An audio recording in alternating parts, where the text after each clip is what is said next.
Now to a different kind of protest by former students at the Corinthian colleges. The for-profit school went bankrupt and left thousands of people with big debt and little to show for it. Many are refusing to pay their student loans, saying they didn't get what they were promised, an education. Well, tonight, Michael Schur looks at possible solutions to the problem. At 33, Michael Adorno thought that he would be living the American dream.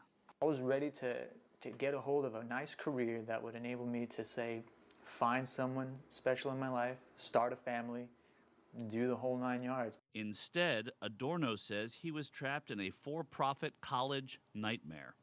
I was exactly that kind of sponge where they could just soak me into their pool of lies and greed and just squeeze me for everything that they could pick up.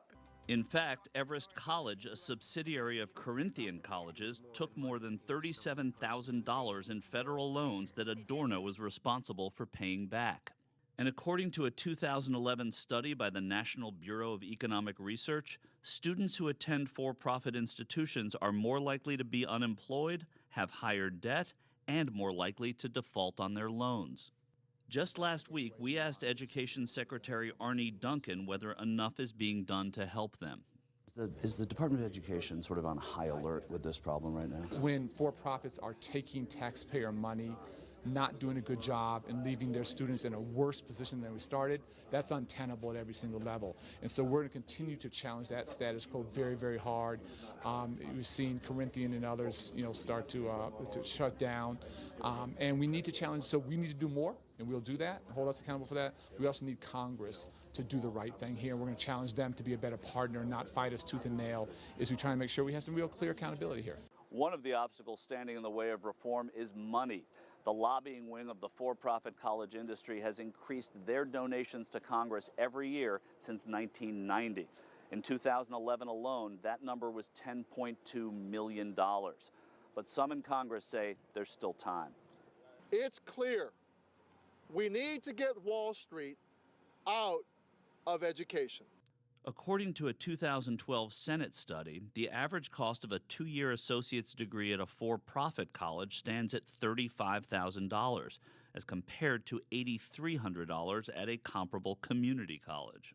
California Representative Mark Takano has seen enough. The former high school teacher wants to put an end to what he sees as a perverse cycle, including campaign donations from for-profit players like the late John Sperling, the former CEO, founder of University of Phoenix. He's a big donor both to your party, to Nancy Pelosi, and to others. How big an obstacle is that for you? Yes, it is a huge obstacle, but I think if we can use this moment to shine a light on this horrible, horrible way in which this horrible model of education for low-income Americans, for single moms and our veterans, the way that the bad actors in the for-profit sector are being permitted to exploit the current system. Now Adorno and hundreds of others are refusing to pay their student loan debts, and they're demanding to have those debts discharged.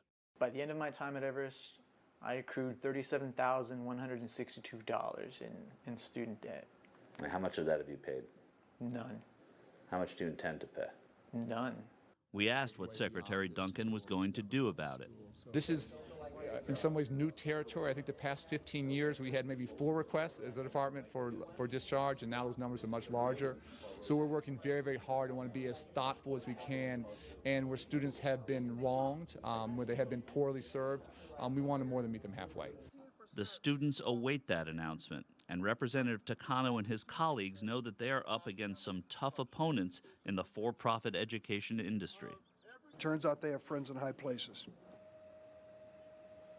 And you see, John, that's Senator Durbin, who gave us a quick remark. This morning I sat with Senator Durbin, talked to him at length about this issue, and it's something that he's starting to feel is coming together in Congress. Other people, of his colleagues and on the House side, starting to talk about this issue, take it seriously. So we're going to stay on this story and look for that in the coming days. Yeah, it's an important issue. All right, it's good to see you. Thank you.